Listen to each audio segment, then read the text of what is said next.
నుంచి నాకు కొత్త బుక్స్ వచ్చినాయి. చూస్తారా? చూడండి. మ్యాథ్స్ తెలుగుగా ఇలా రీడర్లు వర్క్స్ ఉంటాయి. ఈవీఎస్ అంటే సైన్స్. EVS reader.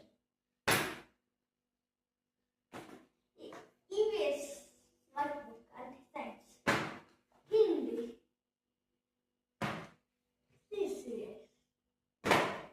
నట్టునని చెప్పు. మా నట్టు ఫ్రెండ్స్, ఇప్పుడు మన తమ్ముడు వచ్చిందా. ఇప్పుడు నా బుక్స్ ఉన్నాయి. ఎల్లుగా